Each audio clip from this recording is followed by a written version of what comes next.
வணக்கம். நான் உங்கள் அபிமான யோகாம்பால் சுந்தர். இந்த புது கிச்சனில் புது செட்டப்பில் உங்கள் எல்லாருக்கும் இது ஒரு புது விஷுவல் ட்ரீட்டடாக இருக்கும்னு நினைக்கிறேன். இன்றைக்கி நம்ம என்ன பார்க்க போகிறோம்னா, ஆக்சுவலி நான் ஒரு 1 or 2 months முன்னாடி என்னோடய சன்னோட வீட்டில் பாம்பேயில் போய்ட்டு ஒரு மாதம் இருந்திருந்தேன்.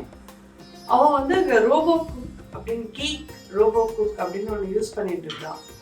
அதாவது வெளியில் போயிட்டு வந்தோமா 8 minutesல சாம்பார் ரெடி, அதே மாதிரி ஒரு 12 minutesல புலாவ் ரெடி, அந்த மாதிரி அவன் அதை யூஸ் பண்ணிட்டு இருந்தா. எனக்கு அது ரொம்ப பிடிச்சது. எனக்கு ஒன்று வாங்கி கொடுறா அப்படின்னு சொல்லி அவனை கேட்டு நான் வாங்கி வந்தேன்.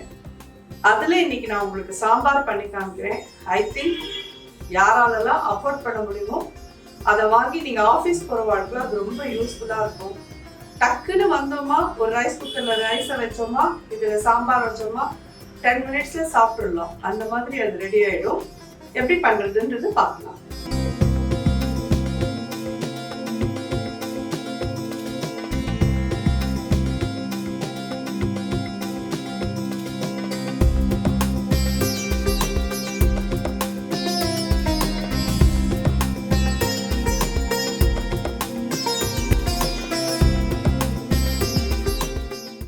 இது ஆன் ஆஃப் சுவிட்ச், எல்லாருக்கும் இது தெரிஞ்சது தான். ஜஸ்ட் இப்போ கனெக்ட் பண்ணியிருக்கோம் கரண்ட்டில், அதனால பிளிங்க் ஆகுது. ஆன்னா இப்படி இருக்கும். இது வந்து கீப் வார்ம். உங்களுக்கு சமைச்சு முடிச்சதுக்கு அப்புறமா ரொம்ப நாள் கீப் வார்மில் இருக்கிறது ரைஸ் குக்கரில் எல்லாத்துலேயுமே உண்டு. அதே மாதிரி சிஸ்டம் தான். இது என்னன்னு கேட்டால் டிலேடு டைமர். ஒரு கால் நீங்கள் காத்தால ஆஃபீஸ் போர்ச்சையே இதுக்குள்ளே போட்டுட்டு சாயங்காலத்துக்கு டிலேடாக நீங்கள் வர சமயத்துக்கு அது போகிறோம் அப்படின்னு சொன்னீங்கன்னா இதில் ஒரு டைமர் இருக்குது. ஒரு 6 hours கழிச்சு குக் பண்ணு அப்படின்ற மாதிரி இதில் எல்லாத்தையும் போட்டுட்டு 6 hours கழிச்சு டைம் ஃபிக்ஸ் பண்ணிவிட்டு நீங்கள் போனீங்கன்னா நீங்கள் வர சமயத்துக்கு அது குக் ஆகிடும். இது வந்து ரைஸ் பண்ணுறதுக்கு, இது தால் ஆர் சனா பண்ணுறதுக்கு, சாம்பார் ஆர் கிரேவி பண்ணுறதுக்கு, இது பொங்கல் கிச்சடி அதெல்லாம் பண்ணுறதுக்கு, இது இட்லி. இந்த பட்டன் என்னன்னு கேட்டீங்கன்னா இது ரொம்ப முக்கியமான ஒரு இது சாட்டே. சாட்டேனா நம்ம இதில் இந்த பட்டன் அமர்த்திட்டு கொஞ்சம் ஹீட் ஆனதுக்கு அப்புறமா இதுலேயே நம்ம எண்ணெய் விட்டு கடுகு ஆர் ஜீரகம் நீங்கள் என்னெல்லாம் சாட்டே பண்ணுவீங்களோ அது எல்லாத்தையும் இதில் போடலாம். அந்த இதுக்கு தான் இது. சாட்டே முடிஞ்சதுக்கு அப்புறமா திருப்பி நம்ம அது கேன்சல்ன்ற பட்டனை பண்ணிவிட்டு அப்புறம் நீங்கள் சாம்பார் பண்ணுறீங்கன்னா சாம்பார் பட்டன் போடணும்.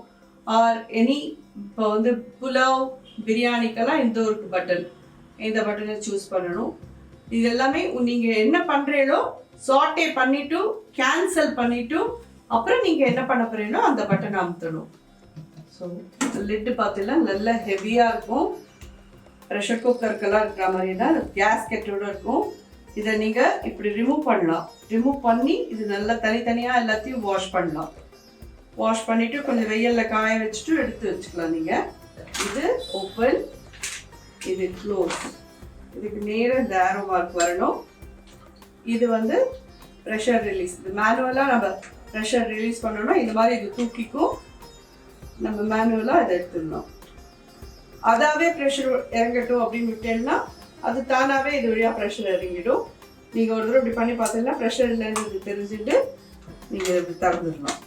ஓகே, இப்போ எல்லாருக்கும் இது புரிஞ்சுக்கணும்னு நினைக்கிறேன். நெக்ஸ்ட் இப்போ எப்படி சாம்பார் வைக்கிறதுன்னு பார்க்கலாம்.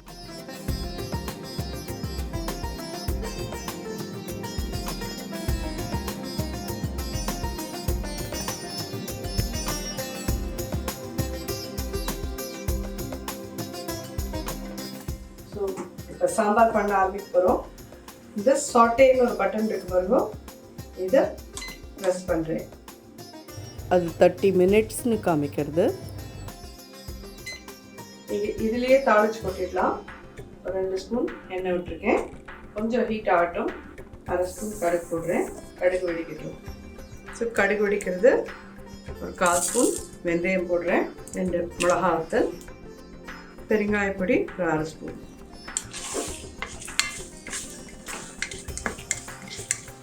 கருவேப்பிலை ஆட் பண்ணலாம்.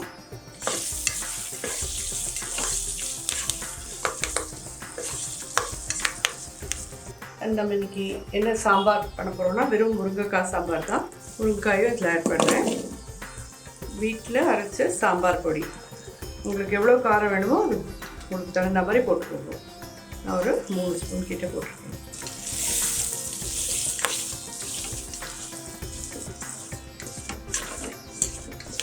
லெமன் சைஸ் புளி, பிக் லெமன் சைஸ் எடுத்திருக்கேன். அதை வந்து இதோட கூடவே ஒரு கப் வரும், அந்த கப்பால் 3 கப் கிட்ட தண்ணி விட்டு கரைச்சி எடுத்திருக்கேன். இதை இதில் விடலாம்.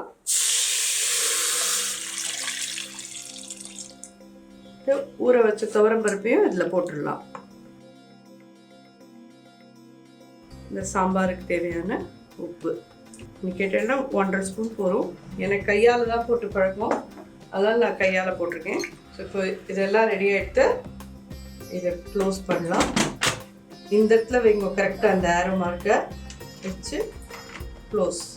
இப்போ இந்த கேன்சல் பட்டன் அமுத்திட்டு சாம்பார் இருக்குதுங்களா, இந்த பட்டனை அமுத்தினா 8 மினிட்ஸ் காமிக்கும். இதுவாகவே 8 மினிட்ஸில் முடிஞ்சு போனதும் பார்க்கலாம்.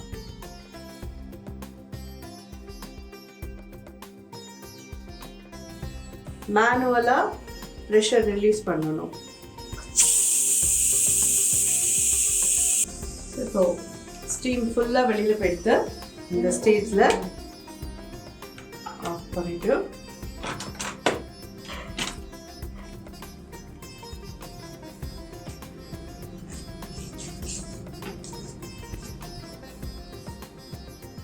பார்த்தீங்கன்னா தெரியுதா?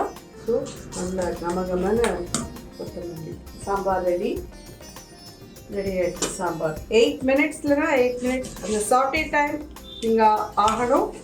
அண்ட் 8 மினிட்ஸில் இது குக் ஆகிடும். இந்த மாதிரி